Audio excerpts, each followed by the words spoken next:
everybody, hope you're doing well and welcome back to another video. In today's video, this is my second weekly vlog of doing spookoplathon.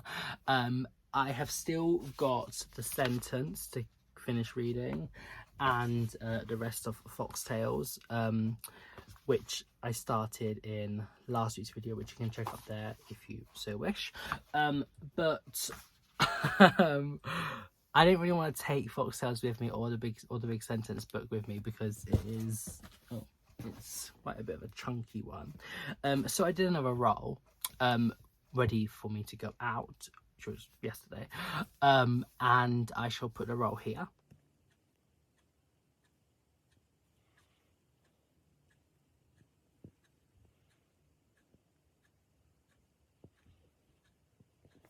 And I got Hannibal Lecter, and here you're supposed to read a book that has like a body part or something like that in the title. I was looking and I didn't really see anything that really caught my eye. So instead I thought I would change it a little bit and thought I'd go with a book where there is like cannibalism and like eating human flesh in a sense, which is what Hannibal Lecter does. So I feel like this certainly does like count. And anyway, the whole thing is just sort of to get you reading and you can make adjustments and things. And I think this is a very acceptable adjustment. But anywho, I started reading Boys of the Dead by Tomita Duji. This is translated from Japanese. This is a zombie BL manga, and it sort of features these characters, I guess. That is what the story is, if you want to pause. The lighting isn't the best. But anywho, when you take it out of its dust jacket thing, even though it's a paperback, it's sort of like done like a notebook, and like a bloody notebook, but yeah, so that is sort of just like a example of the illustrations, manga illustrations. But yeah, I read 3 of the chapters. So I read William and Adam and Linus and Connor, the 2 ones of them. I read some reviews before I actually like picked up the book, and apparently you can sort of read each chapter like its own short story, but also there's like a running theme and they include similar characters, the same characters as well. So yeah, the first one I thought was intriguing and not too bad, but it was a bit, I don't know, I didn't particularly like it per se, but I think I'm probably going to judge it the whole thing, not each chapter, because I just am. And the second part I thought was better, which is sort of includes these 2 characters on the front, but basically it's in sort of like an apocalyptic-y sort of style world in Japan, and people have started turning into zombies. It's just following these different like boys, like young men, as they're trying to survive in this world, and some of them, you know, have actually turned and they are, you know, going grave robbing and eating people. So that's very fun, isn't it? But yeah, I am enjoying it somewhat so. Hi again. So because it is Halloween and there's a book that I got specifically that I really wanted to read on Halloween, I thought I'd do my roll early because I've been doing that the whole time anyway. And I landed on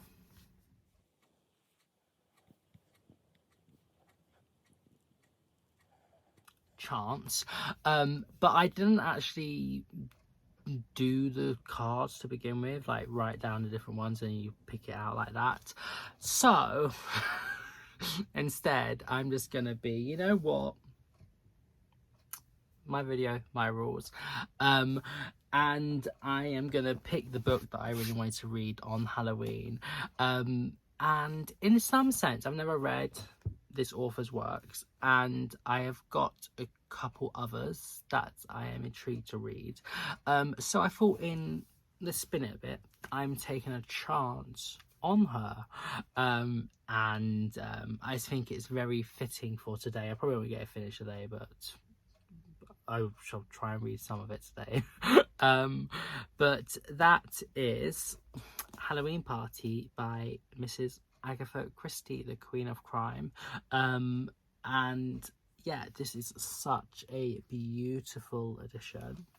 I've never read a Christie, but I've watched film adaptations of some of her books. I just really want to check her out and take a chance on her and see how she, writes and does her booking. So yeah, I don't really know what this is about.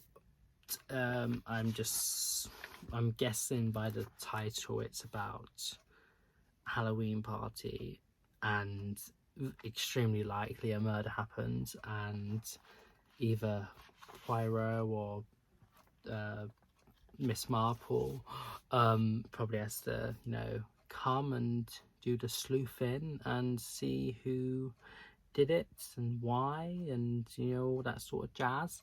I'm gonna try and see if I can figure out the culprit before it is revealed in the book, but we shall see.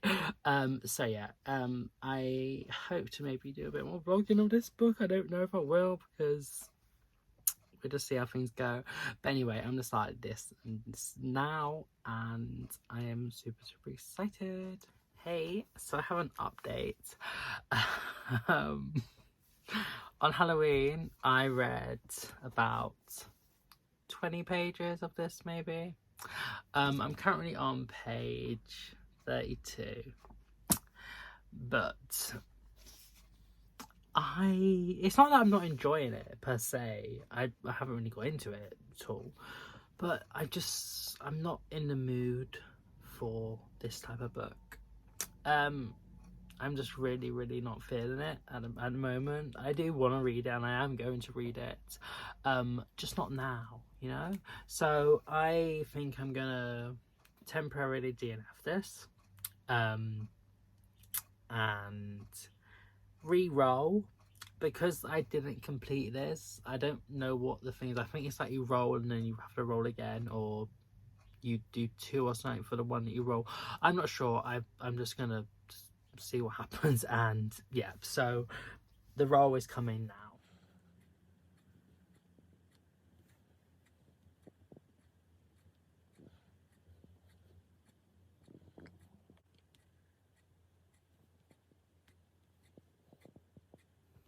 I then got chance again, but as I said before, I didn't do my chance cards, so I re-rolled. I got 3, and I got feed scroll. So here's the thing. I was just gonna make out that like I done this and pick the book for it, and then change my top or whatever to say, oh, it's an update and I've read it. But no, I've already read a book since all of this, and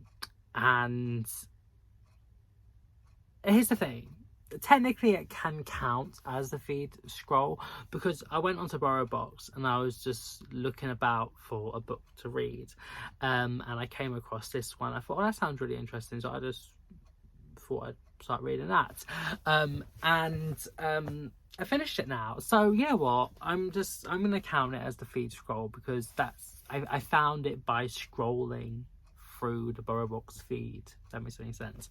But anyway, I have now read Eye for an Eye by MJ Arledge.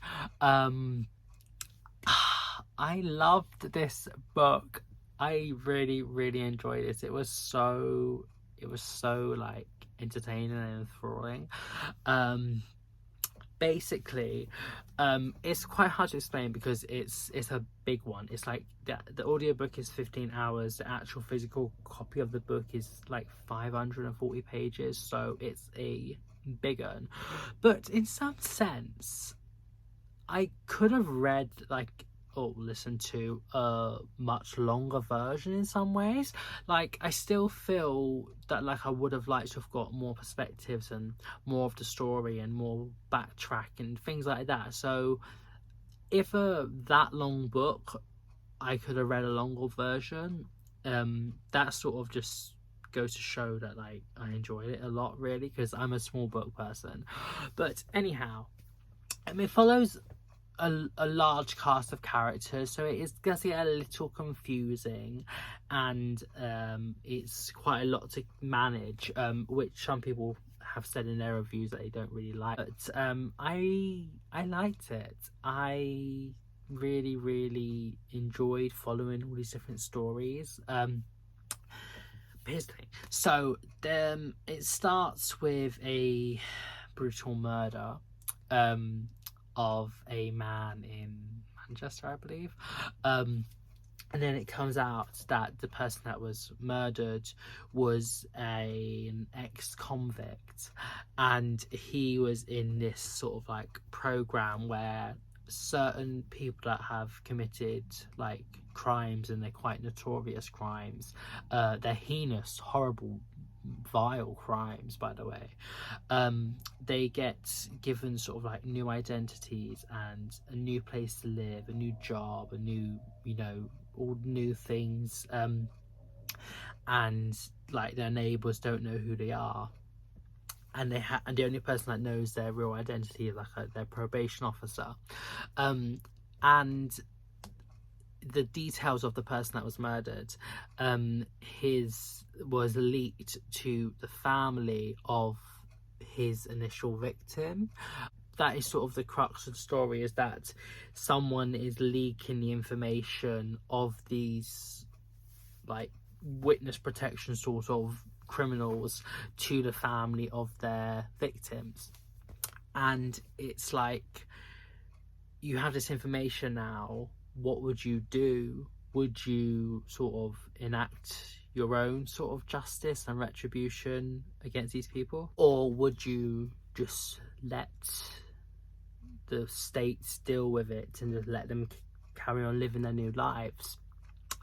And what Arledge does so well is that he uses so many characters, and each of them I felt was quite unique, and through them he is able to talk about the many sides around the debate of like vigilantism in a way, and the justice system, and like the law, and like the police, and just all these sort of things, and there is so much nuance and so much to say from the different sides of the debate.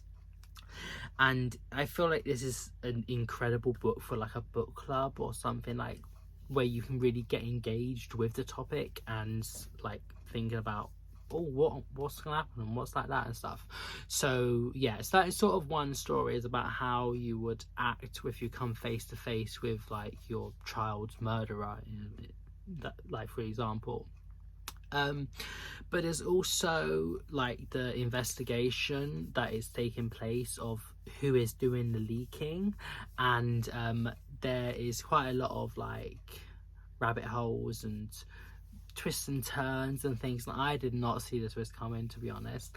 I was onto the edge. I was like, who is it? Like, is it this? Is it like, I don't know. So I was really entertained with that, as well as the other storylines. And yeah, I really enjoyed this book. It is so like emotional as well. Like I felt all the feels.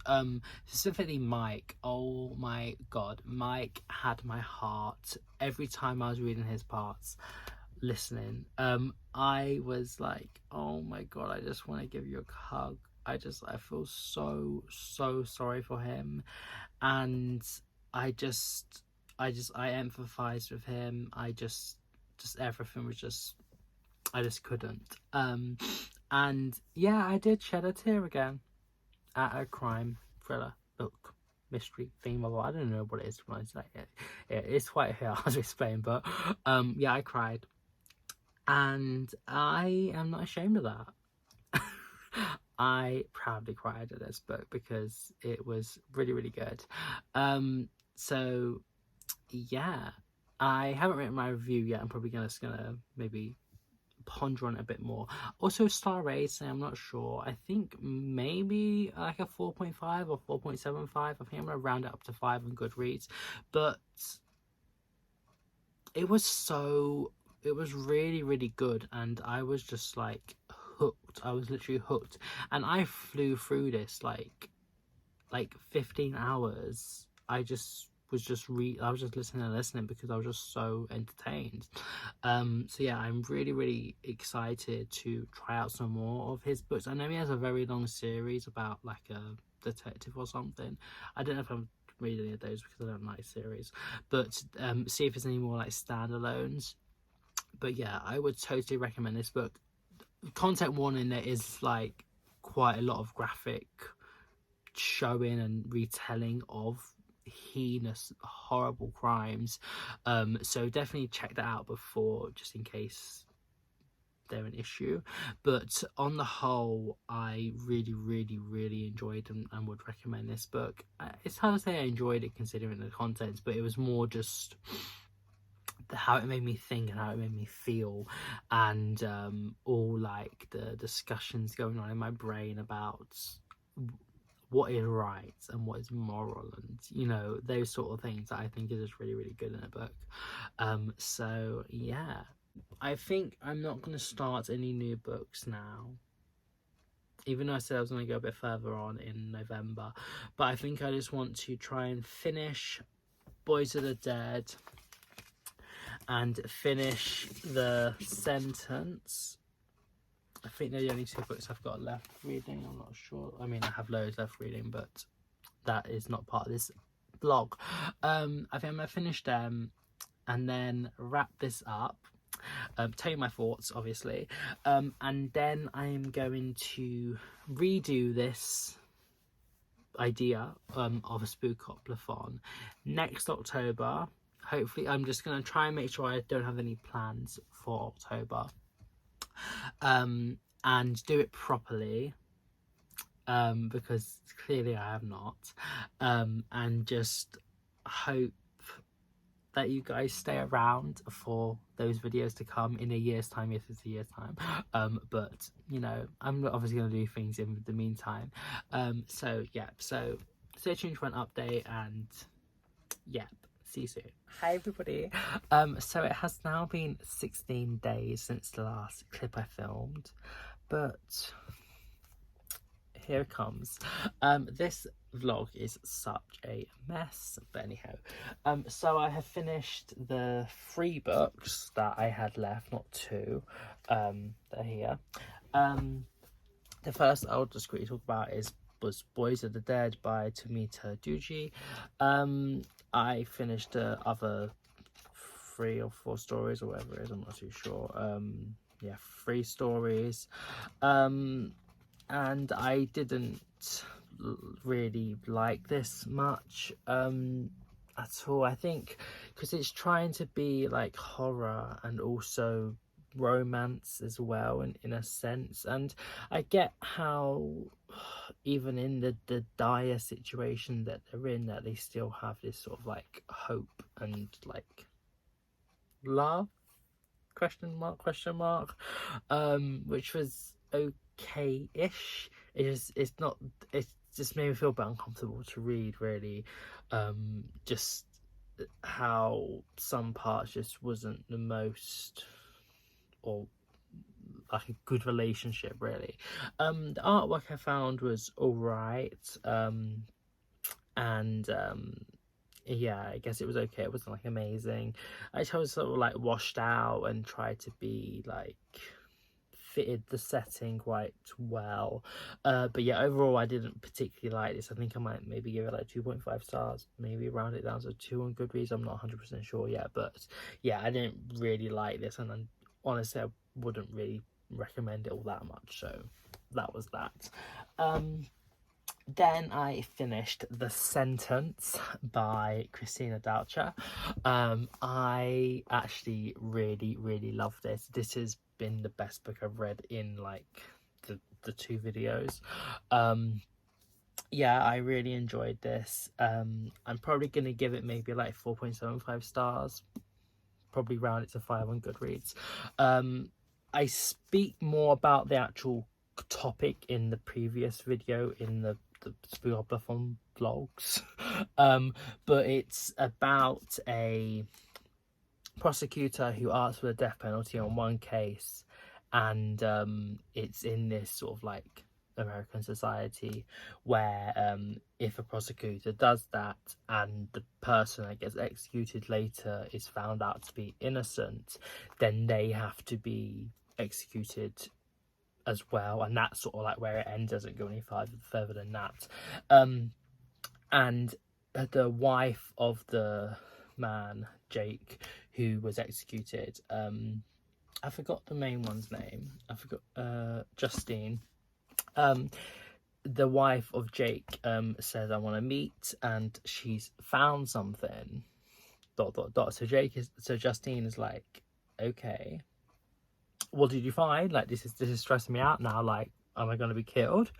And she has like a little boy. Her husband died like when she was pregnant with him, and that's and also Jake and the wife had a child as well, and it's all about their family. And yeah, so we get chapters from Justine as she's going about and like stressing, and also back in time when she was with her husband Ian, and like in like Cambridge, Massachusetts, like at university and like law school and stuff, and different executions she's seen, and her like campaigning for an end to the death penalty and capital punishment. And we also get chapters from Jake when he was in like on death row, like on the final day, and he tells his story about what actually went down. And yeah, I really enjoyed it. I thought it was so well like theorized and put together. I actually really enjoyed the characters and just like the general story and how things sort of like fit together. And yeah, I would so recommend this, and I cannot wait to read more by Doucher. So yeah, I enjoyed this. I'm really enjoying like books about sort of like redemption or like execution, in a sense, like I read earlier before, Eye for an Eye. These sort of like thriller-ish, crime-ish books are definitely on my radar at the moment, and I'm currently like really enjoying them and enjoying reading about the different sides to the story. And I think that's another point that she does well in this, is that she uses different characters and their like ideas and thoughts and feelings and actions to talk about the discourse on the like idea of capital punishment in like contemporary American society, and sort of like those that are for, those that are against, and the nuances. And yeah, I thought it was very well done, and would so recommend this book. And then finally, the other one I started last week, the previous video, is Foxtails by Tomihiko Morimi. This is a collection of 4 short stories that all surround a Kyoto curio shop. My reviews are split into 2. The first 2 stories I gave 4.5 stars. I thought it was very good, but the second 2 I gave 3.5 stars, and I thought it was okay. Yeah, that was okay. So overall this is going to get a 4-star rating, which is quite good. But the more I think about it, I'm like, is it really worthy of that? I'm not too sure. I might maybe change it in the future. But I found this was it started well, and then obviously it went a little bit downhill. I just sort of like lost my interest a little bit, but I thought it was going to be more about the curio shop in the other stories. It's mostly only really in the first one, and sort of like weird things happen. It's horror-ish, it's mystery-ish, it's yeah, there's sort of like some folklore-y, like sort of like tales as well, and things. I thought the characters were quite well realized, and I thought it was okay. Again, like the story was all right. But yeah, I probably would recommend it still. It's quite an interesting collection. It's quite quick to get through. But I was expecting more personally, and I felt a little bit let down. But yeah, that is that book. So yeah, I hope I haven't left anything out that I've read for this video, but I don't think so. But anyway, this is the end of it. Sorry it was such a mess, but I hope you enjoyed it nonetheless. And definitely stay tuned for next year, October, when I will actually be doing it in the month of October. I say that because obviously it is now like 10 days before the end of before the start of December. Like, wow, Christmas is like basically nearly here. But anywho, hope you enjoyed it. Stay tuned for some more videos coming, and I shall see you very soon. Have a nice morning, evening, night, wherever you are in the world. Bye.